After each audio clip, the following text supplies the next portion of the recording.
Ready?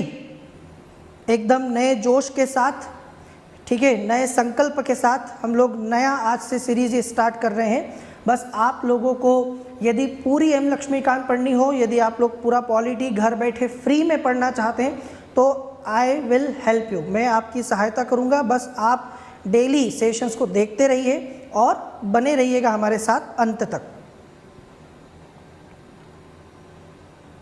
तो आज का जो हमारा सेशन है उसमें हम लोग पढ़ने वाले हैं संविधान की जो हमारी पृष्ठभूमि है, ऐतिहासिक पृष्ठभूमि, जो बैकग्राउंड है, हिस्टोरिकल बैकग्राउंड, वो हम लोग पढ़ने वाले हैं। सबसे पहले तो कुछ बच्चों के माइंड में ये क्वेश्चन आता है कि हमें संविधान की जो पृष्ठभूमि है वो क्यों पढ़नी पड़ती है। अब जैसे ही एम लक्ष्मीकांत का हम जो है बुक लेके आते हैं और जैसे ही हम उस बुक को ओपन करते हैं, पहला ही चैप्टर है भारत के संविधान का जो है हिस्टोरिकल बैकग्राउंड, ऐतिहासिक पृष्ठभूमि। क्यों पढ़नी है, इसका क्या फ़ायदा है? क्या हम सीधे संविधान नहीं पढ़ सकते? तो देखिए, आप किसी भी चीज़ के वर्तमान को यदि समझना चाहते हैं तो आपको उसके भूतकाल के बारे में, उसके पास्ट के बारे में पता होना चाहिए। कोई व्यक्ति अगर आप जिसे जानते हैं वो जिस भी नेचर का है, वो अच्छा है, बुरा है, ये क्यों है, अगर आप जानना चाहते हैं तो आपको उसके साथ भूतकाल में क्या हुआ था या वो किस तरीके से रहा था ये आपको पता होगा, तभी आप उसके वर्तमान को बेहतर तरीके से समझ पाएंगे। हमारे संविधान में यदि आप सीधा संविधान पढ़ने लगते हैं तो जो भी प्रावधान आप पढ़ेंगे वो क्यों हैं, वो कब शामिल किए गए, या भारत में उनको लाने का क्या उद्देश्य रहा, ये आपको समझ में तभी आएगा जब आप भारत के संविधान का पिछला इतिहास पढ़ेंगे कि ये संविधान जो हमारा बना ये रातों रात नहीं बना है। यदि इस देश में आपको संसदीय प्रणाली की सरकार दिखाई देती है तो संसदीय प्रणाली की सरकार क्यों है, अध्यक्षात्मक प्रणाली की सरकार क्यों नहीं है? यदि हमारे यहाँ राज्यों को केंद्र के जो है तुलना में कम अधिकार दिए गए हैं, एक सशक्त हमारे यहाँ केंद्र की स्थापना की गई है, तो ऐसा क्यों किया गया है? या भारत में राष्ट्रपति को अध्यादेश जारी करने की शक्ति दी गई है, तो ये कहाँ से दी गई है, कब दी गई पहली बार? ये सब कुछ आपको तब पता चलेगा जब आप भारत के संविधान के ऐतिहासिक पृष्ठभूमि को समझेंगे। ये बहुत ज़रूरी है। जब तक आप भारत के संविधान के इतिहास को नहीं समझेंगे तब तक आपको भारत का संविधान समझ में नहीं आएगा। आप सिर्फ ये देख सकते हैं कि संविधान में कहाँ क्या लिखा है, क्यों लिखा है, या क्यों शामिल किया गया, कब शामिल किया गया। इसके लिए आपको संविधान का इतिहास पढ़ना ही पड़ता है। इसमें सबसे बड़ी समस्या ये है कि कई सारे बच्चों को ये टॉपिक, ये चैप्टर खुद से समझ में नहीं आता। इसीलिए मैं आपको एक एक पॉइंट यहाँ से क्लियर करूँगा। देखो, भारत के संविधान का इतिहास अगर हम देखें तो ये बहुत पुराना है। ये तब से शुरू होता है जब भारत में अंग्रेज व्यापार करने के लिए आए थे और धीरे धीरे व्यापार करने वाली उस ईस्ट इंडिया कंपनी ने भारत पर शासन स्थापित कर लिया। जब वो भारत पर शासन करने लगे तो धीरे धीरे फिर उनके नियंत्रण के लिए ब्रिटिश संसद ने कई सारे कानून पारित किए और वो बहुत सारे कानूनों की श्रृंखला एक एक करके जब हम समझते हैं तो पूरे संविधान का बैकग्राउंड आपका कवर हो जाता है। तो शुरुआत कहाँ से होती है? इस सब की शुरुआत आप देखेंगे 1599 आप जब इतिहास पढ़ते हैं तो आपको पता होगा ये वो समय है जब एक कंपनी की स्थापना हुई थी जिसे ईस्ट इंडिया कंपनी कहते हैं, है ना। ईस्ट इंडिया कंपनी की स्थापना हुई थी भारत से व्यापार करने के लिए, पूर्व के देशों के साथ व्यापार करने के लिए। चूँकि तब तक पुर्तगाली, डच, ये व्यापारिक कंपनियां भारत से अच्छा खासा व्यापार करने लगी थी, काफ़ी मुनाफा कमाने लगी थी। तो ब्रिटेन के लोगों को भी लगा कि हमें भी पूर्व के साथ व्यापार करना चाहिए और उसमें हमें भी मुनाफा या लाभ प्राप्त करना चाहिए। तो 1599 में आप सबको पता है कि ब्रिटेन की जो महारानी थी, ब्रिटेन की महारानी एलिजाबेथ जो थी फर्स्ट, उन्होंने एक चार्टर, एक अधिकार पत्र जारी किया और ईस्ट इंडिया कंपनी को पूर्व के देशों के साथ व्यापार करने का अधिकार दिया। अब ये जो अधिकार था ना, ये अधिकार एकाधिकार, एक्सक्लूसिव राइट था, इसीलिए इसको चार्टर कहते हैं। चार्टर का मतलब होता है एक्सक्लूसिव राइट, ठीक है। ये एक ऐसा अधिकार होता है जो और किसी के पास नहीं होता। तो ब्रिटेन के ईस्ट इंडिया कंपनी ने भारत के साथ व्यापार शुरू किया। सन 1600 में आपको पता है वो चार्टर प्रदान किया गया। तो ये ईस्ट इंडिया कंपनी भारत में व्यापार करने आई थी, ये हम सब जानते हैं। शुरुआत में भारत में आने के बाद यहाँ से वस्तुओं को खरीदना, ठीक है, यहाँ ले से ब्रिटेन में, यूरोप में ले जाके उनको बेचना और उससे मुनाफा कमाना, ये शुरुआत में ये लोग करते रहे। लेकिन धीरे धीरे जब ईस्ट इंडिया कंपनी ने देखा कि भारत में बहुत सारे रियासतें हैं छोटे छोटे राजा महाराजाएं हैं और ये आपस में लड़ते रहते हैं। उन्हें लगा कि क्या हम भारत में एक साम्राज्य की स्थापना कर सकते हैं, क्या हम भारत पर राज कर सकते हैं, क्योंकि जिस प्रकार की भारत की दशाएं हैं हम यहाँ पर शासन कर लेंगे तो यहाँ से सारा फ़ायदा सिर्फ हमें मिलेगा और इससे ब्रिटेन को भी काफ़ी तरक्की होगी। तो ईस्ट इंडिया कंपनी धीरे धीरे भारत में शासन करने के प्रयास करने लगी और सन 1764 में एक युद्ध हुआ था जिसे आप सभी बक्सर के युद्ध के नाम से जानते हैं। बक्सर का युद्ध भारतीय इतिहास में एक बहुत ही महत्वपूर्ण युद्ध के तौर पर जाना जाता है, जिसके बाद भारत में ईस्ट इंडिया कंपनी एक शासक बनी। आप सभी जानते हैं कि बक्सर के युद्ध में एक तरफ ईस्ट इंडिया कंपनी थी और दूसरी तरफ बंगाल का पूर्व नवाब जो था मीर कासिम था, अवध का नवाब शुजा-उद-दौला था और एक भारत का मुग़ल सम्राट जो नाम का मुग़ल सम्राट था शाह आलम द्वितीय। ये तीनों के साथ युद्ध कंपनी का हुआ और उस युद्ध में मेजर हेक्टर मुनरो के नेतृत्व में अंग्रेज जीते और बक्सर के युद्ध को जीतने के बाद कंपनी का बंगाल में शासन शुरू हो गया। सोचिए कितना कमाल का रहा होगा कि एक व्यापारिक कंपनी जो सिर्फ व्यापार करने आई है, जिसका काम है वस्तुओं को खरीदना, यहाँ से ले जाके वहाँ बेचना और उस मुनाफे में अपना हिस्सा ढूंढना, आज वो यहाँ राज कर रही थी, आज वो यहाँ पर शासन करने लगी थी। पर ये सिर्फ खुशी की बात नहीं थी, इसके साथ साथ कई सारी चुनौतियाँ भी थी, क्योंकि कंपनी के जितने भी कर्मचारी थे ना, उनको व्यापार करना आता था, उनको शासन करना नहीं आता था। एक बात तो आपको पता है कि जब कोई कंपनी बिजनेस करती है तो उसको बिजनेस के बारे में सब पता होता है, एडमिनिस्ट्रेशन या प्रशासन एक अलग चीज़ होती है। तो अब कंपनी के हाथ में भारत में बंगाल का प्रशासन भी आ गया था, तो कंपनी को ये समस्या थी कि उसके कर्मचारियों को व्यापार करना आता था लेकिन प्रशासन करना नहीं आता था। ऐसी स्थिति में कंपनी ने क्या किया, कंपनी ने बंगाल में द्वैध शासन की शुरुआत की। ये आप सभी को पता है, द्वैध शासन के अंतर्गत कंपनी ने बंगाल में सीधा सीधा शासन शुरू नहीं किया, है ना, ये बात हम जानते हैं। कंपनी ने अप्रत्यक्ष तौर पर बंगाल पर शासन किया, मतलब जो बंगाल का नवाब था उसको बने रहने दिया गया, मीर जाफर को फिर से नवाब बना दिया गया था, तो उसने बंगाल के नवाब को नहीं हटाया, लेकिन बंगाल के नवाब का सिर्फ काम नाम मात्र का था, सारी शक्तियां कंपनी के हाथ में थी।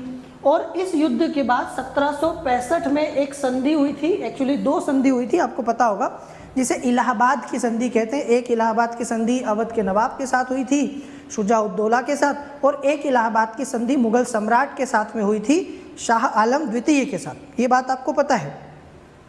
तो इलाहाबाद की संधि के द्वारा कंपनी ने मुग़ल सम्राट से 1765 में बंगाल, बिहार और उड़ीसा के दीवानी अधिकार जो है वो प्राप्त कर लिए। उस समय बंगाल बहुत बड़ा हुआ करता था और आजकल का बिहार, उड़ीसा ये सब बंगाल में आता था। तो कंपनी ने मुग़ल सम्राट के साथ इलाहाबाद की संधि की और उनसे उन्होंने दीवानी अधिकार प्राप्त किया। अब ये सोचने वाली बात है कि दीवानी अधिकार क्या होते हैं। दीवानी अधिकार का मतलब होता है टैक्स कलेक्शन राइट्स, ठीक है, संपत्ति से जुड़े हुए मामलों में अधिकार और टैक्स वसूल करने का, कर वसूल करने का अधिकार। आप सोचेंगे क्या ये ज़रूरी था? बहुत ज़रूरी था। एक भारतीय नागरिक एक विदेशी कंपनी को टैक्स क्यों देगा? सोचिए, भारत का एक किसान जिससे ईस्ट इंडिया कंपनी कहती है कि तुम आज से मुग़ल सम्राट को टैक्स नहीं दोगे, नवाब को टैक्स नहीं दोगे, हमें दोगे, तो क्या वो भारत का एक आम भारतीय किसान या व्यापारी वो ईस्ट इंडिया कंपनी को टैक्स देगा? नहीं देगा ना।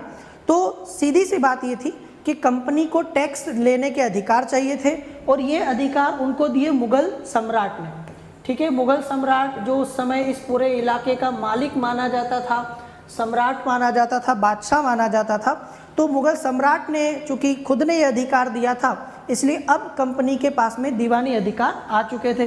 तो कंपनी ने यहाँ से टैक्स वसूल करना शुरू कर दिया। यहाँ से आप देखोगे कि धीरे धीरे भारत में, ठीक है, धीरे धीरे भारत में कंपनी एक शक्ति बन गई, व्यापारिक शक्ति से क्षेत्रीय शक्ति, एक राजनीतिक शक्ति बन गई। 1765 से 1772 तक बंगाल में ये सब कुछ चलता रहा, जिसे द्वैध शासन कहते हैं। आखिरकार ये द्वैध शासन को समाप्त कर दिया गया और कंपनी ने सीधे तौर पर बंगाल का शासन अपने हाथ में ले लिया। मतलब बीच में जो नवाब था ना, एक कठपुतली था, जो दिखावा था, वो हटा दिया और अब कंपनी सीधे तौर पर भारत में, बंगाल में शासन करने लगी थी। इसके बाद धीरे धीरे कंपनी ने भारत में विस्तार किया, आगे आप इतिहास में पढ़ते हैं। फिर उसके बाद एक आंग्ल मैसूर युद्ध, आंग्ल मराठा युद्ध, ठीक है, आंग्ल सिख युद्ध, फिर सहायक संधि, डलहौजी की हड़प नीति, और इस सब के द्वारा कंपनी ने भारत में अच्छा खासा राज्य जो है हड़प लिया और बहुत बड़े इलाके पर कंपनी शासन करने लगी थी। पर वो हिस्ट्री की बात है। इसके बाद 1857 तक ये सब कुछ चलता रहा। कंपनी भारत में शासन करती रही और कंपनी मनमानी करती रही, यहाँ लूटपाट करती रही, यहाँ के लोगों का शोषण करती रही, यहाँ के लोगों पर अत्याचार करती रही, ये सब चलता रहा। लेकिन कहते हैं ना, पाप का घड़ा जो है वो एक दिन भरता ज़रूर है। कंपनी ने जितना भी पाप किया था, जितने भारत में लोगों के साथ अत्याचार किए थे, जो नीतियाँ अपनाई थी, उससे भारत के लोग बड़े गुस्से में थे। एक आम भारतीय कंपनी की इससे नाराज़ था। क्या किसान, क्या मजदूर, व्यापारी, शिल्पकार, दस्तकार, सैनिक, आम नागरिक, हर कोई नाराज़ था। यहाँ तक कि कुछ राजा महाराजा रियासतें भी नाराज़ थी। झांसी की रानी इसलिए नाराज़ थी क्योंकि उन्होंने उनके दत्तक पुत्र को गोद लेने से मना कर दिया था और झांसी को हड़प लिया था। इसके साथ कई सारे और भी राजा महाराजा कंपनी से नाराज़ थे। तो ये सारी चीज़ें जो है समय के साथ आप देखोगे कि कंपनी के खिलाफ एक माहौल बन गया और वो सारा ज्वालामुखी फूट गया 1857 में। 1857 की क्रांति भारत के इतिहास में एक बहुत ही अद्वितीय घटना थी, क्योंकि पहली बार ऐसा हुआ था कि बहुत बड़ी संख्या में लोगों ने कंपनी के खिलाफ विद्रोह किया और भारत से अंग्रेजों को भगाने की कोशिश की। अब 1857 का विद्रोह तो आखिरकार आपको पता है कि वो दबा दिया गया, उसका दमन कर दिया गया, वो फेल हो गया और हम 1857 में अंग्रेजों को भारत से भगाने में नाकामयाब हो गए। समझ में आ रही है आपको मेरी बात? हम 1857 में भारत से अंग्रेजों को नहीं भगा पाए, लेकिन इससे ब्रिटिश ईस्ट इंडिया कंपनी का अंत ज़रूर कर दिया गया। इस युद्ध का, इस विद्रोह का एक परिणाम ये हुआ कि भारत से ईस्ट इंडिया कंपनी का शासन समाप्त हो गया और 1858 में उसके बाद भारत में शासन शुरू हो गया सीधे ब्रिटिश ताज का, क्राउन का। तो आप देखेंगे 1773 से लेके 1773 के रेगुलेटिंग एक्ट से लेके 1858 तक भारत में कंपनी का शासन था और 1858 से लेके 1947 तक, इस देश के आज़ाद होने तक भारत में ब्रिटिश क्राउन का, ताज का शासन था। ये आपको पता होगा। तो फिर भारत में ताज का शासन शुरू हो गया और 15 अगस्त 1947 का दिन हम कैसे भूल सकते हैं। इसी दिन हम आज़ाद हुए और भारत से अंततः ब्रिटिश की, अंग्रेज़ों की विदाई हुई। आज़ादी हमें प्राप्त हो गई, तब तक ये चलता रहा। अब आज़ादी मिलने के बाद चूँकि हम एक लोकतांत्रिक देश थे, हम लोकतांत्रिक मूल्यों के प्रति प्रतिबद्ध थे, तो हम अपने देश के लोगों को बहुत सारे अधिकार, लोकतंत्र और ये सब देना चाहते थे। इसके लिए ज़रूरत थी एक संविधान की। तो आप सभी जानते होंगे कि भारत में एक संविधान का निर्माण किया गया है ना। इसको अमल में लाने के उद्देश्य से 1946 में एक संविधान सभा का गठन हुआ। ये आगे के चैप्टर में हम पढ़ेंगे। संविधान सभा का गठन कब हुआ, कैसे हुआ, ये सब हम लोग देखेंगे। और 26 जनवरी 1950 को संविधान लागू भी हो गया। 26 नवंबर 1949 को ये संविधान बन के तैयार हो गया। ये सब आपको पता होगा। 2 साल 11 महीने और 18 दिन का समय लगा, लेकिन अंततः हमने अपना संविधान पूरा बना लिया और उस संविधान को हमने 26 जनवरी 1950 से लागू भी कर दिया, है ना। तो ये सब कुछ हमें समझना है, लेकिन उससे पहले हम वही सब कि भारत में ये संविधान जो बना है, इस पर अंग्रेजों के शासन का क्या प्रभाव पड़ा है। पड़ा तो है। जो कुछ भी आप भारत के संविधान में आज वर्तमान में देखते हो, उसका एक बहुत बड़ा हिस्सा अंग्रेजों के भारत में शासन करने से प्रभावित है। और भारत में जो कुछ भी पिछले 150-200 सालों में हुआ था, उसका काफ़ी प्रभाव आपको हमारे संविधान में दिखाई देगा। अगर आप देखेंगे तो ब्रिटिश शासन में ऐसी कई घटनाएं घटी थी जिसकी वजह से भारत में इस संविधान में सरकार की, प्रशासन की रूपरेखा निर्मित हुई। इन घटनाओं ने हमारे संविधान और राजतंत्र पर एक गहरा प्रभाव छोड़ा। यदि ये सारी घटनाएं नहीं होती तो शायद भारत का संविधान ऐसा नहीं होता। ठीक है, जैसे आज हमने भारत में संविधान में लोगों को मौलिक अधिकार दिए हैं, जो मौलिक अधिकार दिए हैं, या जिस तरह की हमारे देश में सरकार है, जिस तरह की प्रणाली है, ये सब कुछ आप देखेंगे कि हमारे इन ब्रिटिश राजतंत्र और ब्रिटिश शासन का उस पर प्रभाव पड़ा है। तो सबसे पहले आपको मैंने जो बताया कि भारत के संविधान की पृष्ठभूमि को समझना है तो इसको हम दो तरीके से बांट सकते हैं। एक जो कंपनी के शासन के अंतर्गत विकसित हुआ सन 1773 से लेकर 1858 तक, कंपनी के शासन में जो जो घटनाएं घटी, और फिर 1858 से लेकर 1947 तक जो जो ब्रिटिश सरकार या ताज के अधीन भारत में कानून पारित हुए, इन सब का प्रभाव आपको भारत के संविधान पर मिलेगा। तो इसमें सबसे पहला कंपनी का शासन आएगा, ईस्ट इंडिया कंपनी का शासन, और उसमें सबसे पहला आएगा रेगुलेटिंग एक्ट 1773 का एक एक्ट है जिसको रेगुलेटिंग एक्ट कहते हैं। एक एक करके हम 1773 के एक्ट से लेकर, देखो बहुत सारे एक्ट हैं।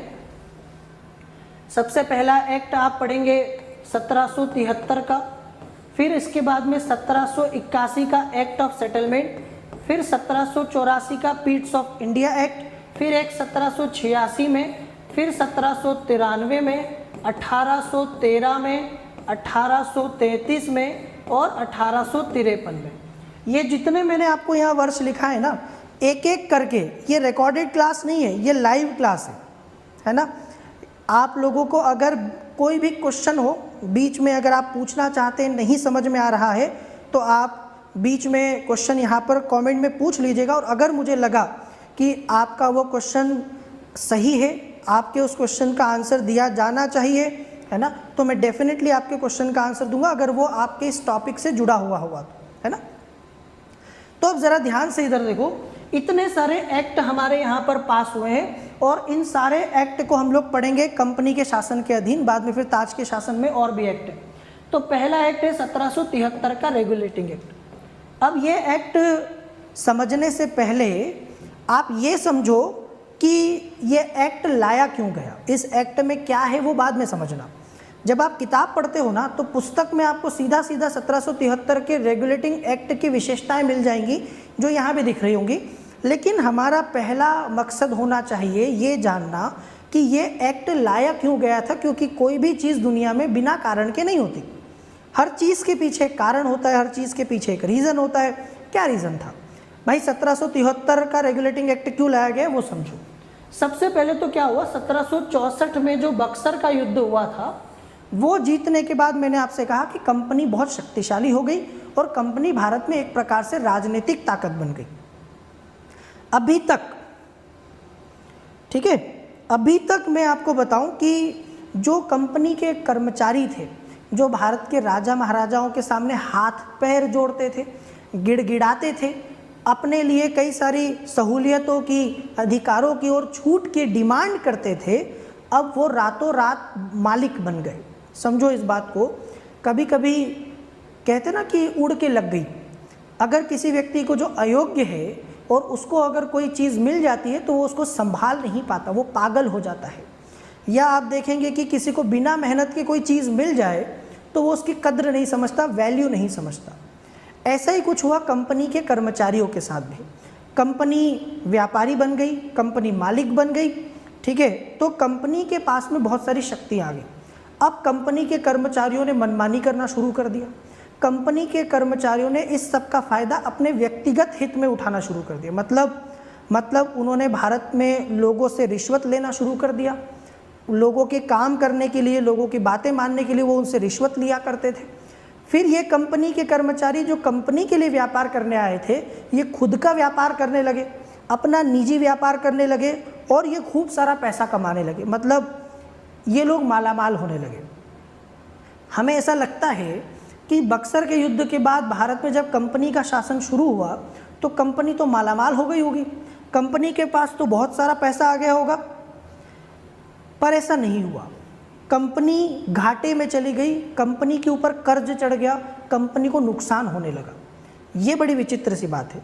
आपने युद्ध जीत लिया, आप शासक बन गए हो, आपके हाथ में सारी शक्तियाँ आ चुकी है, फिर उसके बाद आपको कैसे घाटा हो सकता है?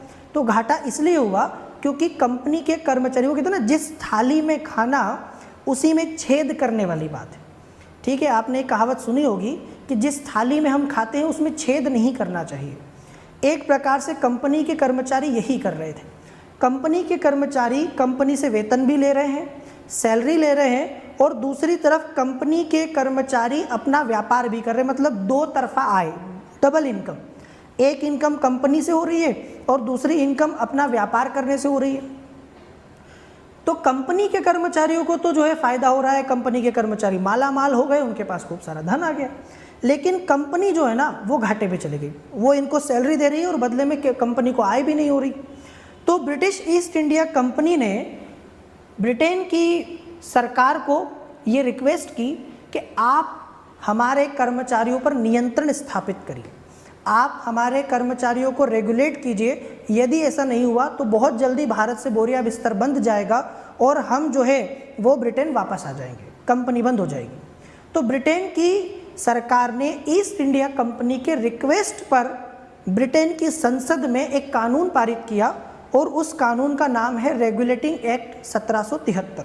आ गया समझ में? तो अगर आपको ऐसा लग रहा हो कि ये एक्ट कंपनी को पसंद नहीं आया, तो ये एक्ट कंपनी ने ही पास करवाया था।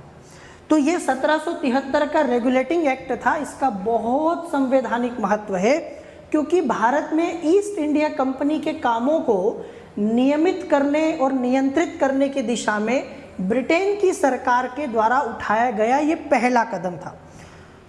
और इसको पढ़ने से हमें ऐसा लगता है कि शायद कंपनी के ना चाहते हुए ये एक्ट पास हुआ था, तो ऐसा नहीं है। कंपनी ने जानबूझ के ये एक्ट ब्रिटेन की सरकार से पास करवाया था।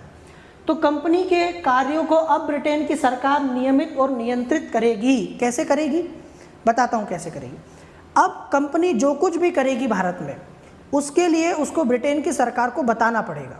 मतलब आप जो भी निर्णय लेंगे, आगे आने वाली आपकी जो भी प्लानिंग है, जो कुछ भी आपने किया है, आपका जो भी राजस्व है, आपका जो भी टैक्स के पास पैसा आया, जो कुछ आपने खर्चा किया, अब आपको सब कुछ बताना पड़ेगा ब्रिटेन की सरकार को।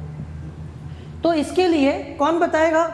उन्होंने एक संस्था भी बनाई जो मैं आपको बताऊंगा। तो सबसे पहले देखो इस एक्ट की विशेषताएं, 1773 के रेगुलेटिंग एक्ट की विशेषताएं समझ लो जल्दी से अच्छे से। पहला, कंपनी को नियंत्रित करने के लिए पहला एक्ट पास किया गया।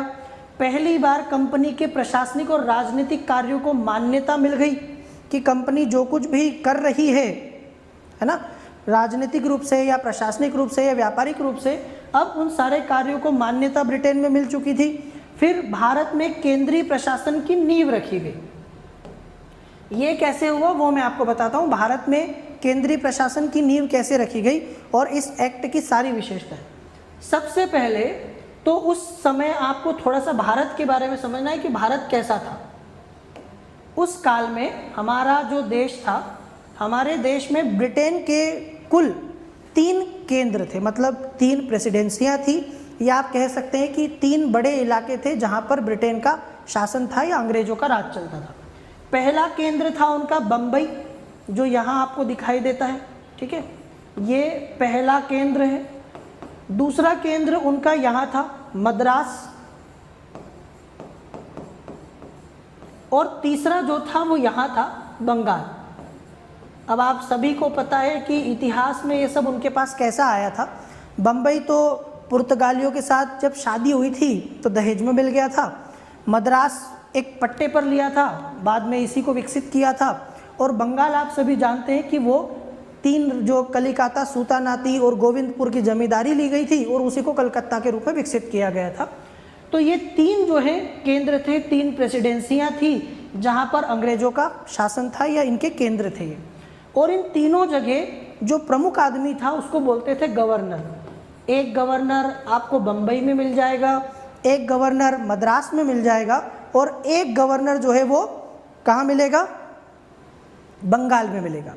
अब ये जो 3 गवर्नर थे, इनमें आपस में मतभेद होते थे, काफ़ी लड़ाइयाँ होती थी। ये एक दूसरे की जो है कई बार इस वजह से अंग्रेजों को समस्या आने लगी थी, इनके विवादों की वजह से। तो इन्होंने क्या किया, इस एक्ट के द्वारा बम्बई और मद्रास के जो गवर्नर थे उसको बंगाल के गवर्नर के अधीन कर दिया। समझ रहे हो मेरी बात? मतलब तीनों जो पहले बराबर हुआ करते थे, अब बंगाल का गवर्नर सुपीरियर हो गया और बाकी के 2 जो गवर्नर हैं बम्बई और मद्रास, वो उसके अधीन हो गए। कुल मिला के ये शक्तिशाली हो गया। तो ये हो गए गवर्नर और ये हो गया गवर्नर जनरल। ये आप पढ़ते होंगे कि 1773 के रेगुलेटिंग एक्ट से, है ना, जो बंगाल का गवर्नर था उसको बंगाल का गवर्नर जनरल बना दिया गया। क्यों बना दिया गया, क्यों कहा गया? क्योंकि अब बम्बई और मद्रास के जो गवर्नर हैं वो उसके अधीन हो गए, है ना। जनरल शब्द का मतलब समझते हो ना, जब कोई समान पदों में एक बड़ा पद हो जाता है तो वहाँ जनरल शब्द का यूज़ किया जाता है। ठीक है, ये समझ में आया? जल्दी बताओ, आपको ये क्लियर हुआ पॉइंट? आपने सेशन को लाइक नहीं किया हो तो भाई पहले तो सेशन को लाइक कर दो यार। आपको इतनी मेहनत से मैं ये सारी चीज़ें एक एक करके बता रहा हूँ, तो सेशन को लाइक भी करते जाओ साथ साथ। तो अब बम्बई का जो गवर्नर था, मद्रास का जो गवर्नर था, वो बंगाल के गवर्नर के अधीन हो गया, और इसीलिए इसमें आपने पढ़ा कि बंगाल का गवर्नर अब बंगाल का गवर्नर जनरल जो है वो बन गया। और वो पहला गवर्नर जनरल था वॉरेन हेस्टिंग्स। नाम आपने सुना होगा, लॉर्ड वॉरेन हेस्टिंग्स। ये क्वेश्चन पूछा जाता है, बंगाल का पहला गवर्नर कौन था? तो बंगाल का पहला गवर्नर था रॉबर्ट क्लाइव। बंगाल का पहला गवर्नर जनरल कौन था? तो बंगाल का पहला गवर्नर जनरल था वॉरेन हेस्टिंग्स। और अगर आपसे पूछे कि भारत का पहला गवर्नर जनरल कौन था, तो भारत का पहला गवर्नर जनरल है लॉर्ड विलियम बेंटिक। अब वो क्यों है वो भी हम लोग आगे देखेंगे। तो अब इसको शक्तिशाली बना दिया गया और ये अब प्रमुख हो गया। पर क्या ये अकेला सारा चला सकता है? सोचिए, मतलब इसी को कानून लागू भी करना है और इसी को कानून बनाना भी, मतलब यही कार्यपालिका है, यही विधायिका है। तो यहाँ कार्यपालिका विधायिका दोनों एक है, तो ये अकेला तो ये सब कुछ नहीं कर सकता। इसकी सहायता के लिए इसको दे दिए 4 लोग। क्या दे दिए? 4 सदस्य। तो ये अकेला और इसके साथ 4 और लोग, टोटल 5 लोगों की टीम बन गई और इसको बोला गया गवर्नर जनरल, और ये है गवर्नर जनरल इन काउंसिल। तो गवर्नर जनरल और उसके 4 सदस्यों की एक काउंसिल, ये सब मिल के और अब चलाते थे पूरे के पूरे बंगाल का और इस सब का शासन। जैसे भारत में आपको पता है कि एक होता है प्रधानमंत्री और प्रधानमंत्री की एक होती है मंत्री परिषद, समझ गए? तो ये एक तरीके से गवर्नर और गवर्नर की परिषद थी जो गवर्नर को उसके कार्यों में सहायता देती थी। पहली बार 1773 के एक्ट से इस परिषद का सृजन हुआ, क्रिएशन हुआ।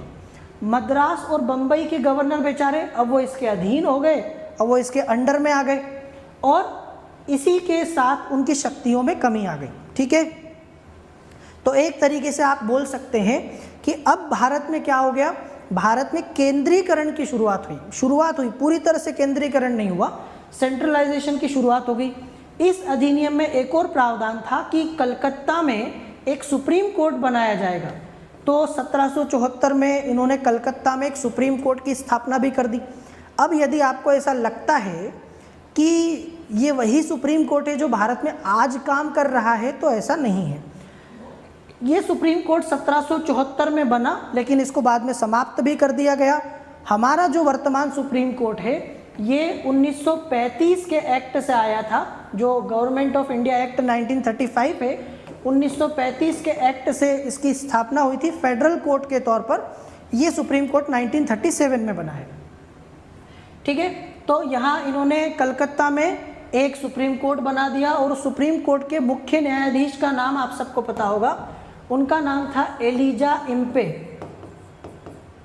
ठीक है, एलिजा इम्पे जो है इसके मुख्य न्यायाधीश थे और इसमें 3 और अन्य न्यायाधीश थे। तो एक मुख्य न्यायाधीश और 3 अन्य न्यायाधीशों के साथ इन्होंने सुप्रीम कोर्ट की स्थापना भारत में कर दी।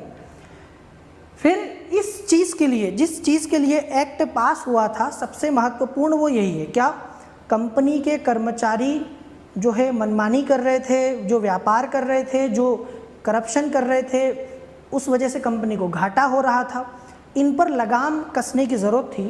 तो इस एक्ट ने कंपनी के कर्मचारियों के निजी व्यापार करने पर रोक लगा दी। मतलब अब तुम कंपनी के लिए व्यापार करोगे, अब तुम अपना खुद का व्यापार नहीं कर सकते। ठीक है, मतलब ये तो वैसी बात हो गई कि सैलरी कंपनी से ले रहे हो और काम तुम खुद का कर रहे हो, है ना। मुझे याद आता है एक बहुत साल पहले एक सीरियल आता था ऑफिस।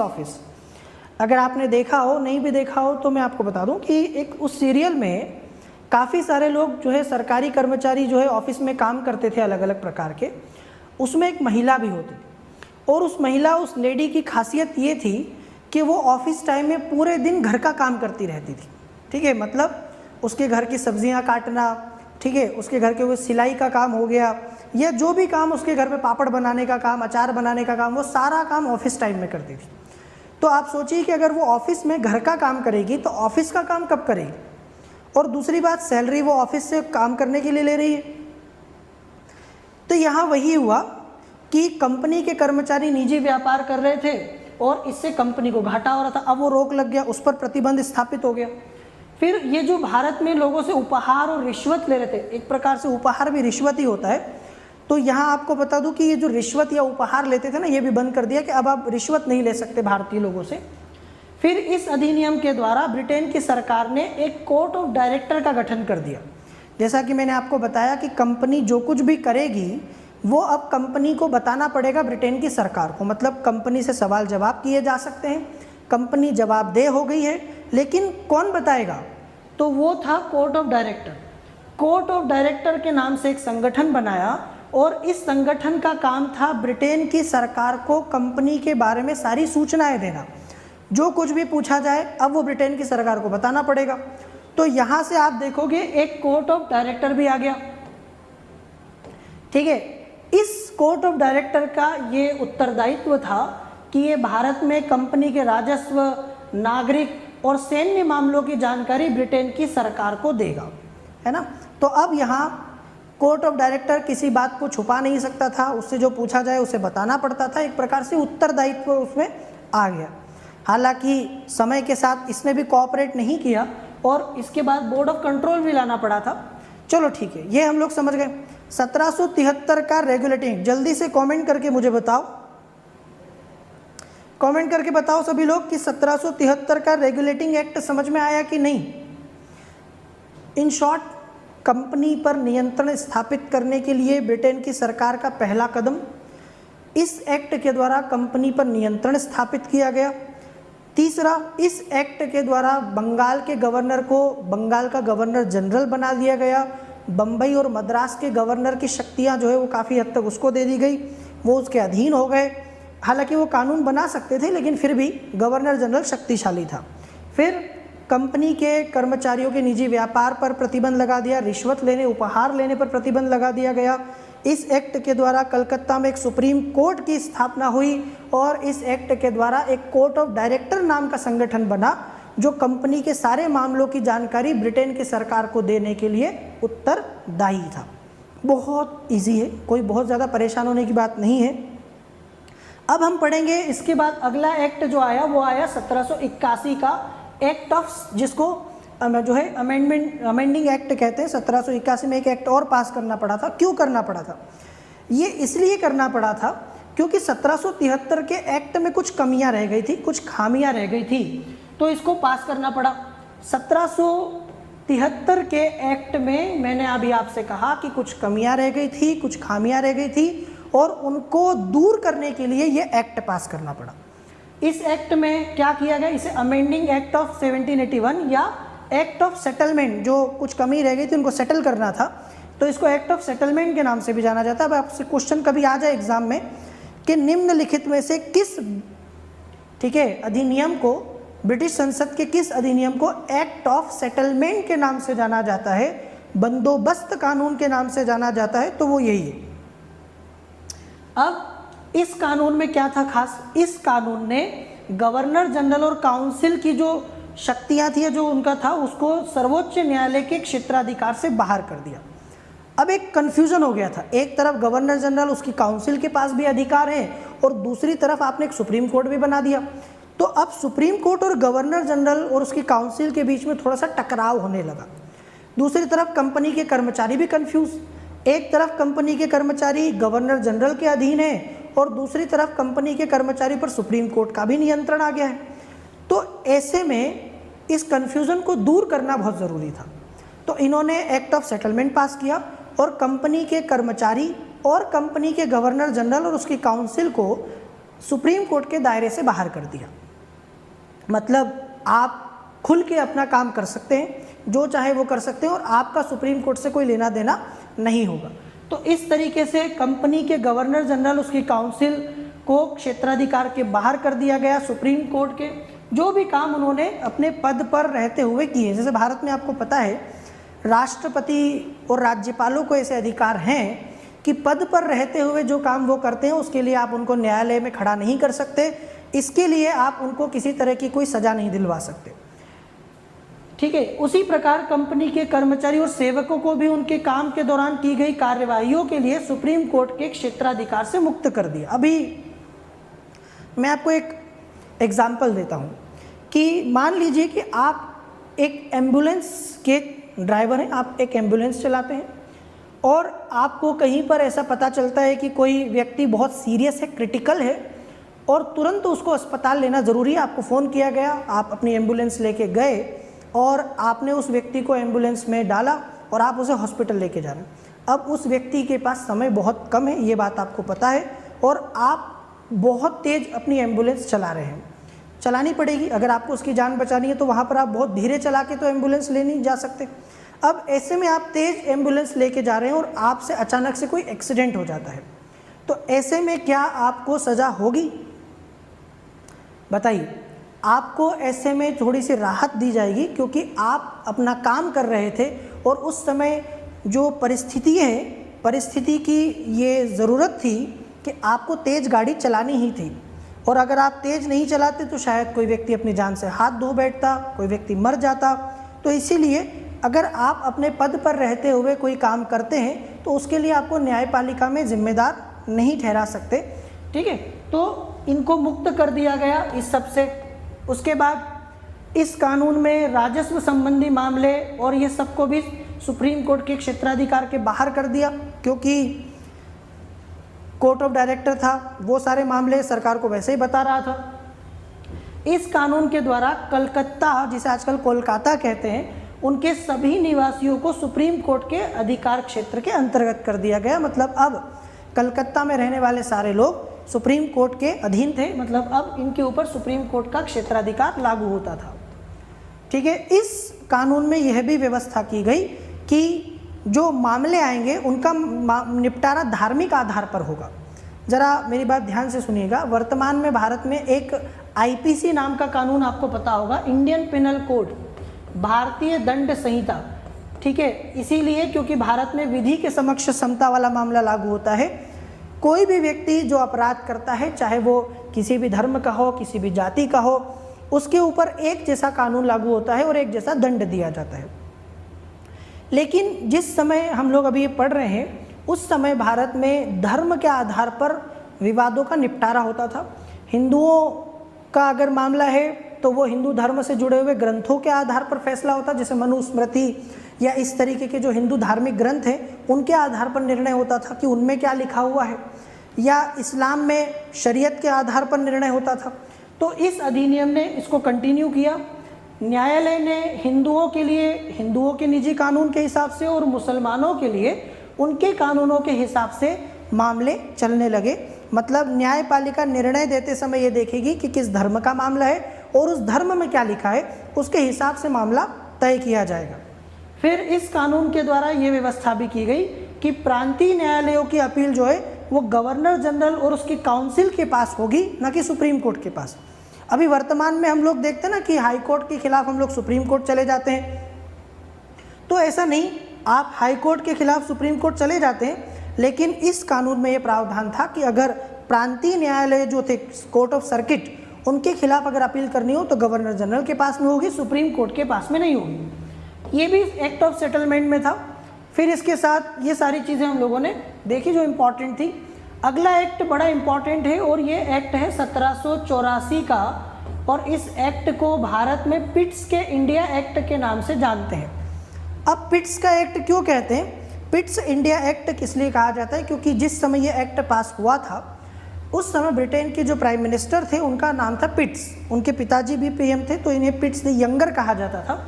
तो पिट्स का इंडिया एक्ट 1784 में पास हुआ था, और इस एक्ट को पिट्स का इंडिया एक्ट क्यों कहते हैं वो मैंने आपको बता दिया।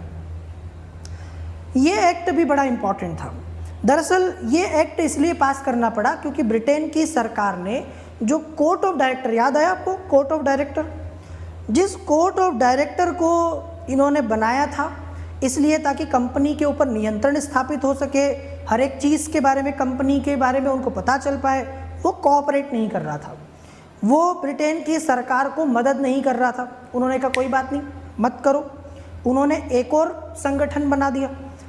अब कंपनी को और कमज़ोर कर दिया गया और कंपनी के ऊपर नियंत्रण और बढ़ा दिया गया। इस एक्ट के द्वारा कंपनी के जो काम थे उनको अलग कर दिया। आपको पता है ना कि कंपनी इस समय दो काम कर रही थी भारत में। कौन से दो काम? व्यापार और शासन। कंपनी व्यापार भी कर रही थी और कंपनी शासन भी कर रही थी। व्यापार तो वो सन 1600 के बाद से भारत के साथ कर रही थी और 1764 के बक्सर के युद्ध के बाद कंपनी शासन भी कर रही थी। तो कंपनी पहले व्यापार कर रही थी, फिर शासन भी स्टार्ट हो गया, तो व्यापार और शासन दोनों साथ साथ चल रहा है। इस एक्ट ने इन दोनों कामों को अलग कर दिया, मतलब कंपनी की दो शाखाएं हो गई, एक व्यापारिक शाखा जो व्यापार का मामला देखेगी और दूसरी शाखा हो गई कंपनी की कौन सी? शासन वाली, जो प्रशासन से जुड़े हुए मामले देखेगी। तो इसने कंपनी के राजनीतिक कामों को और वाणिज्यिक कामों को अलग अलग कर दिया। ये क्वेश्चन पूछा भी जाता है, किस एक्ट के द्वारा कंपनी के वाणिज्यिक कामों को और राजनीतिक कामों को अलग अलग जो है कर दिया गया? वो एक्ट है 1784 का पीट्स इंडिया एक्ट। अब समझो, ये जो व्यापारिक मामले हैं इसके लिए कोर्ट ऑफ डायरेक्टर जो बनाया गया था वो जिम्मेदार होगा, मतलब कंपनी के व्यापार से संबंधित सारे डिसीजन, सारे निर्णय कोर्ट ऑफ डायरेक्टर लेगा। और जो शासन से जुड़ा हुआ मामला है, व्यापार से जुड़ा हुआ कोर्ट ऑफ डायरेक्टर, और शासन से जुड़ा हुआ जो मामला है वो लेगा बोर्ड ऑफ कंट्रोल। एक नया संगठन बनाया गया जिसे नियंत्रक मंडल कहा गया, बोर्ड ऑफ कंट्रोल कहा गया। अब समझो ज़रा ध्यान से, एक कोर्ट ऑफ डायरेक्टर है जो व्यापार के मामले देखेगा, वो राजनीतिक मामले नहीं देखेगा। दूसरा बोर्ड ऑफ कंट्रोल है जो ये तय करेगा कि कंपनी किससे युद्ध करेगी, किसके साथ संधि करेगी, भारत में विस्तार कैसे होगा, ये वो देखेगा, और उसका व्यापार से कोई लेना देना नहीं है। दोनों अलग अलग कर दिए। आगे समझ में आपको क्लियर हुआ? Board of control, court of director, दो संगठन बन गए। और यहाँ जो है द्वैध शासन की शुरुआत, एक कंपनी में द्वैध शासन करके आपको मिलेगा। जैसे एक तो बंगाल का द्वैध शासन है जो 1765 से 1772 तक चला, वो बंगाल का द्वैध शासन है। ये मैं आपको जो बता रहा हूँ ना, ये कंपनी में द्वैध शासन है। अब कंपनी के मामलों को दो अलग अलग संस्थाएं देखने वाली हैं। जल्दी से कमेंट करके बताओ, आगे समझ में? जहाँ तक मैं समझ पा रहा हूँ आपको ये समझ में आ गया होगा कि अभी तक सारे मामले सिर्फ कोर्ट ऑफ डायरेक्टर देख रहा था, एक ही आदमी सारे काम कर रहा था। अब इन्होंने उनको बांट दिया, राजनीतिक मामलों के लिए बोर्ड ऑफ कंट्रोल नाम का एक अलग संगठन बना दिया। तो इसीलिए आपको कभी पूछा जाए कि कंपनी में द्वैध शासन कब शुरू हुआ, तो कंपनी में द्वैध शासन 1784 के पीट्स के इंडिया एक्ट से शुरू हुआ। और ये कहाँ तक चला? तो ये 1858 तक चला। 1858 तक ये चलता रहा और 1858 में इन्होंने क्या किया, इन दोनों को ख़त्म कर दिया एक साथ, और इसकी जगह भारत सचिव नाम का एक नया पद बना दिया, जो आपने पढ़ा भी होगा, आगे हम पढ़ेंगे। और ये सारे शक्तियाँ ये भारत सचिव को दे दी गई। तो ये 1784 से 1858 तक कंपनी में द्वैध शासन चलता रहा, और इसमें एक कोर्ट ऑफ डायरेक्टर था, एक बोर्ड ऑफ कंट्रोल था। और ये क्वेश्चन आपको अगली बार से पूछा जाएगा तो समस्या अब नहीं आनी चाहिए।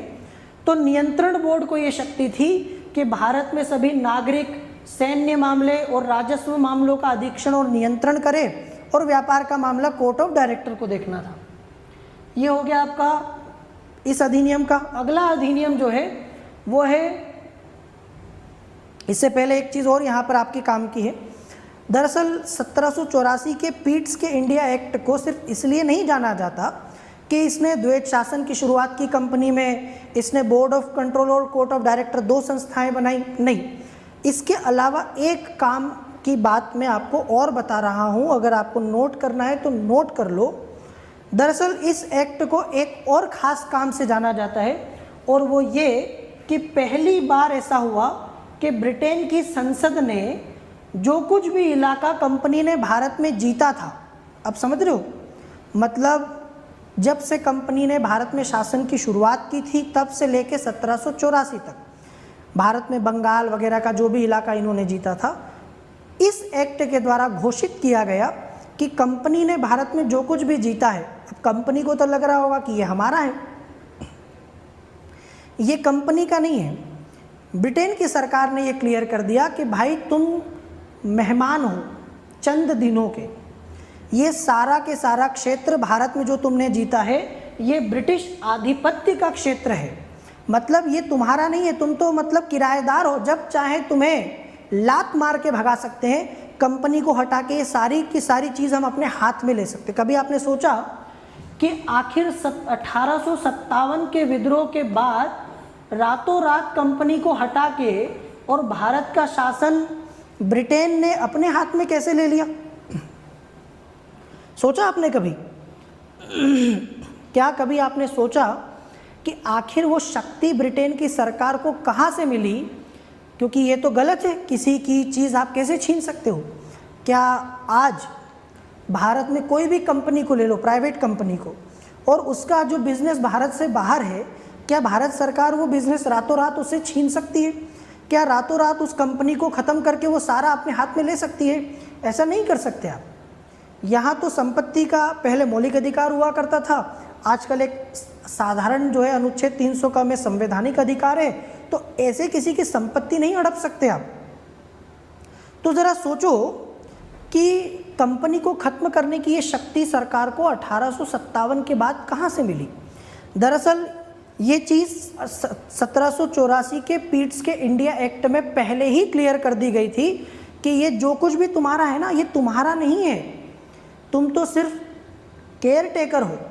ये सारा क्षेत्र जो तुमने जीता है, जीता भले ही तुमने है, ये लेकिन ब्रिटेन के आधिपत्य में आता है, ये सब ब्रिटेन की सरकार का है, ब्रिटेन जब चाहे इसे तुमसे ले सकता है। दूसरा, ब्रिटेन सरकार को भारत में कंपनी के कार्य और इसके प्रशासन पर पूरा नियंत्रण दे दिया गया, मतलब जैसा चाहे कंपनी को जो है तोड़ मरोड़ सकती है, जैसा चाहे कंपनी को चला सकती है, पूरा अधिकार है। जब चाहे तुमसे व्यापारिक एकाधिकार तुम्हारा, जैसे 1813 के एक्ट में आप पढ़ते हो ना, चाय और चीन को छोड़कर सारा के सारा व्यापारिक एकाधिकार कंपनी का समाप्त कर दिया गया 1813 के एक्ट में। क्यों कर दिया गया? क्योंकि इनके पास पावर था, ये जब चाहे कंपनी के जो है व्यापारिक अधिकार को या दूसरे अधिकारों को समाप्त कर सकते थे, पूरा नियंत्रण इनके पास में था कंपनी से जुड़ा हुआ। ठीक है, यहाँ तक समझ में आ गया? आपको कोई दिक्कत नहीं?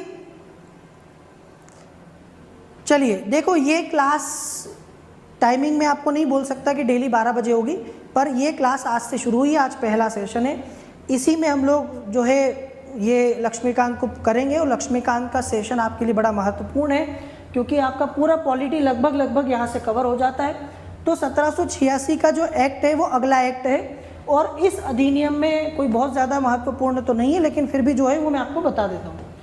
दरअसल ये एक्ट पास करना पड़ा कार्नवालिस की वजह से। आप लोगों ने नाम तो सुना होगा, सिविल सेवा की तैयारी करने वाला ऐसा कोई भी बच्चा नहीं है जिसको कार्नवालिस का नाम नहीं पता हो।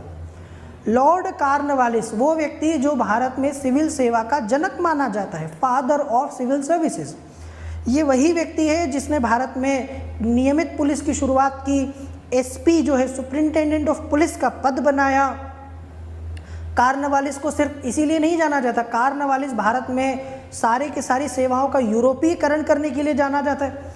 इसी व्यक्ति ने भारत में सारे बड़े बड़े पद, चाहे सेना में हो कर्नल जनरल मेजर के, पुलिस में हो एसपी डीएसपी के, या सारे पद प्रशासन में हो कलेक्टर के, सबके कमिश्नर के, सारे पद यूरोपियों के लिए आरक्षित कर दिए। इस व्यक्ति ने भारतीयों को बड़े पदों पर जाने ही नहीं दिया। यही व्यक्ति है जो स्थायी बंदोबस्त के लिए जाना जाता है। भारत में जो आप परमानेंट सेटलमेंट पढ़ते हो ना, 1793 में इसी व्यक्ति ने स्थायी बंदोबस्त लागू किया था, जमींदारी व्यवस्था। तो लॉर्ड कार्नवालिस को जब भारत में बंगाल का गवर्नर जनरल बनाया गया तो उसने बंगाल का गवर्नर जनरल बनने से पहले 2 शर्तें रखी। क्या? पहली कि मैं तभी ये पद स्वीकार करूंगा जब मुझे मेरी काउंसिल के ऊपर शक्ति दी जाए। मतलब आपको मैंने बताया था ना कि गवर्नर जनरल और उसकी एक काउंसिल थी जिसकी सहायता से उसको काम करना था। तो कार्नवालिस ने ये बोला कि मैं चाहूँ तो काउंसिल की बात मानूं और मैं ना चाहूँ तो काउंसिल की बात ना मानूं, मतलब मेरे पास पावर होनी चाहिए, काउंसिल की सलाह मेरे ऊपर बाध्यकारी नहीं होनी चाहिए। जैसे आप देखते हो ना, वर्तमान में भारत में एक अनुच्छेद है 74, भारत के संविधान के अनुच्छेद 74 के अनुसार जो सलाह राष्ट्रपति को मंत्रिपरिषद देती है वो सलाह राष्ट्रपति को मानना जरूरी है कि नहीं। आप सब जानते हैं कि वो सलाह भारत के राष्ट्रपति को मानना जरूरी है। मंत्रिपरिषद की सलाह को राष्ट्रपति मानने से मना नहीं कर सकते। लेकिन कार्नवालिस को ये नहीं चाहिए था। कार्नवालिस का कहना था कि मैं अपनी परिषद की सलाह को मानने ना मानने के लिए बाध्य नहीं हूँ, मेरी इच्छा हो तो मैं मानूँ। तो एक तो शर्त ये रखी थी, मान ली गई। इस एक्ट के द्वारा ये व्यवस्था की गई कि वो अपने विशेष मामलों में जो है अपनी जो परिषद है उसकी सलाह को मान या नहीं मान सकता है। दूसरा, उसने कहा कि मुझे कमांडर इन चीफ का पद भी दो। गवर्नर जनरल तो मैं हूँ, गवर्नर जनरल के साथ साथ मुझे सेनापति का भी पद दो, कमांडर इन चीफ का पद भी दो। मैं ही जो है आगे बढ़ के नेतृत्व करूँगा, मैं ही जो है सेना का मामला भी देखूँगा। तो ये दो शर्तें थी जिनको मानने के लिए इन्होंने 1786 का एक्ट पास किया था और कुछ इसमें खास नहीं है। समझ में आया? तो कुल मिला के 1786 का जो एक्ट है वो एक्ट कार्नवालिस की वजह से पास हुआ, कार्नवालिस की शर्तों को लागू करने के लिए पारित हुआ था। फिर आता है 1793 का चार्टर एक्ट। आपको पता है 1793 का जो चार्टर एक्ट है इसके द्वारा फिर वही, जैसे सबसे पहले तो आपको पता होगा कि सन 1600 में जब कंपनी को पहली बार ब्रिटेन की महारानी ने चार्टर दिया, पहली बार जब इनको भारत के साथ व्यापार करने का एकाधिकार दिया था तो वो सिर्फ 15 साल के लिए था। कितने लोग ये बात जानते हैं कि सिर्फ 15 सालों के लिए ये चार्टर एक्ट पास हुआ था, मतलब सिर्फ 15 साल के लिए कंपनी को वो अधिकार था। हालांकि थोड़े साल के बाद इसको अनिश्चित काल के लिए बढ़ा दिया गया था, मतलब जब तक ना हम छेड़ें तब तक कंपनी के पास वो अधिकार रहेगा। इसी को जो है बाद में 20-20 साल के लिए बढ़ाया गया। 1773 में उसको 20 साल के लिए बढ़ा दिया गया था। तो 1793 में फिर से चार्टर एक्ट पास करना पड़ा और इस बार फिर 20 साल के लिए बढ़ाया गया। और यहाँ से आप देखोगे कि आने वाले कुछ अधिनियम उनको चार्टर एक्ट बोलते हैं। क्यों? कभी आपने सोचा कि उनको चार्टर एक्ट क्यों कहते हैं? इनको चार्टर एक्ट इसलिए कहते हैं क्योंकि 20-20 साल में वो कंपनी के जो अधिकार हैं उनको रिव्यू करते थे और टर्म्स एंड कंडीशन जो है उसको जो है परिवर्तित कर दिया करते थे। जिन शर्तों पर कंपनी भारत में व्यापार कर रही थी, जिन शर्तों पर कंपनी भारत में काम कर रही थी, उन शर्तों को 20 साल के बाद रिव्यू किया जाता था और उसमें परिवर्तन करने का अधिकार ब्रिटेन की संसद को होता था। तो 20 साल के लिए इन्होंने कंपनी को अधिकार और बढ़ा दिया। अब वो 20 साल के बाद खत्म हो जाता था तो फिर नया एक्ट पास करना पड़ता था। जैसे आपने देखा होगा कि आप सभी लोग वर्तमान में वो 84 दिन वाला रिचार्ज करवाते होंगे ना। हम लोग अपने मोबाइल पर 84 दिन का रिचार्ज कराते, 84 डेज़ का, या कुछ लोग हैं जो वो 2 महीने का कराते होंगे, 56 दिन का कराते होंगे, कुछ लोग 28 दिन का कराते होंगे। तो जब वो समय समाप्त हो जाता है तो आप सभी को पता है कि आपको फिर से रिचार्ज कराना पड़ता है ना। 2-4 दिन पहले कंपनी के फ़ोन आने लगते हैं, मैसेजेस आने लगते हैं कि आपका रिचार्ज खत्म होने वाला है, फिर से रिचार्ज करा लो, सुविधाओं को अगर जारी रखना है तो 20 साल के बाद कंपनी का जो वो पूरा समाप्त हो जाता था तो फिर बढ़ाने के लिए फिर एक एक्ट पास करना पड़ता था। तो इसीलिए 1793 के बाद 1813 में, फिर 1833 में, फिर 1853 में, देखो 20-20 साल का डिफरेंस मिलेगा आपको इनमें। पीडीएफ मिलेगा आपको, PDF Chanchal Kumar sir official Telegram channel पर मिलेगा, है ना। जितने भी सेशन होंगे उन सब का PDF Chanchal Kumar sir official Telegram channel पर आप ले सकते हैं। तो ये चार्टर एक्ट 1793 में क्या क्या विशेषताएं थी वो देख लो पहले। तो इस एक्ट के तहत एक तो कार्नवालिस को और ज़्यादा शक्तिशाली बना दिया गया। अब उसके निर्णय जो हैं वो पहले मैं आपको बता चुका हूँ कि जो उसकी काउंसिल थी उसके निर्णय को वो मानने और न मानने के लिए बाध्य नहीं था। यही शक्ति बाकी के गवर्नर को भी दे दी। समझ में आया? जो भारत में दूसरे प्रेसिडेंसी में गवर्नर थे, बम्बई में, मद्रास में, उनको भी ये शक्ति दे दी कि वो अपनी काउंसिल की बात माने या ना माने। और भविष्य में भारत में जितने गवर्नर जनरल आने वाले थे उनको भी ये शक्ति दे दी कि आप चाहें तो अपनी काउंसिल की बात माने या ना माने। तो इस तरीके से 1793 के एक्ट की एक खासियत तो ये थी। दूसरा, जो बम्बई और मद्रास प्रेसिडेंसी हुआ करती थी और जो वहाँ की सरकारें थी, उनके ऊपर बंगाल के गवर्नर जनरल की शक्ति को और बढ़ा दिया गया। ठीक है, 1773 के एक्ट में तो मैंने आपको बताया ही है कि 1773 में उसको बम्बई और मद्रास के गवर्नर को बंगाल के गवर्नर के अधीन किया था, पर इस बार और नियंत्रण बढ़ा दिया और शक्ति बढ़ा दी। फिर भारत पर व्यापार करने के लिए कंपनी के एकाधिकार को 20 साल के लिए बढ़ा दिया। अभी बताया मैंने आपको, मतलब अगली बार हम कब मिलेंगे? 1813 में। ठीक है, 20 साल तक तुम और कर लो।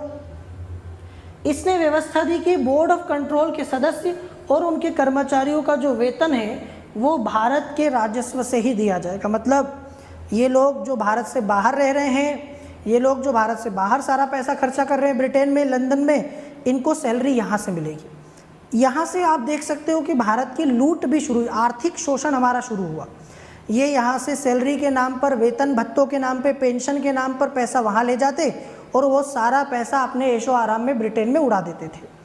तो इससे हमें क्या फ़ायदा मिलता था बताइए? इससे हमें कोई फ़ायदा नहीं मिलता था, है ना। ये सारा के सारा पैसा इनको ब्रिटेन में ये खर्चा करते थे, तो इससे ब्रिटेन को फ़ायदा होता था। तो ये 1793 का चार्टर एक्ट हो गया। अब 1793 से 20 साल अगर आप देखेंगे तो 20 साल होते हैं कब? 1813 में। तो अगला एक्ट जो पारित हुआ है वो हुआ है 1813 में, चार्टर एक्ट 1813 में। जितने कानून ब्रिटेन की संसद ने भारत में अभी तक पारित किए, उनमें सबसे महत्वपूर्ण जो कानून था वो 1813 का चार्टर एक्ट है। अगर मैं आपसे कहूँ कि जिस एक्ट ने भारत को बर्बाद किया, जिस एक्ट ने हमारे देश की बर्बादी के रास्ते खोले, या जिस एक्ट का सबसे ज़्यादा नुकसान हमको हुआ, वो एक्ट कौन सा है? यही है 1813 का चार्टर एक्ट। बहुत महत्वपूर्ण एक्ट है और इसको आप समझ लीजिए अच्छे से तो आपको काम हो जाएगा। ठीक है, आज के सेशन को हम लोग यहीं तक रखेंगे। 1813 के चार्टर एक्ट से लेकर तो आगे के जो एक्ट हैं वो मैं आपको अगले सेशन में करवाऊंगा, पर आपको क्लास अटेंड करनी है। ठीक है, क्लास को छोड़िएगा नहीं। क्लास जब भी आपकी लाइव हो या रिकॉर्डेड हो, जो भी हो, आपको जब भी इस क्लास का नोटिफिकेशन मिले तो आपको ये क्लास अटेंड करनी है। और जो मैंने आपसे बताया कि आपको कैसे पता चलेगा कि क्लास कब है नहीं है, तो ये सब आपको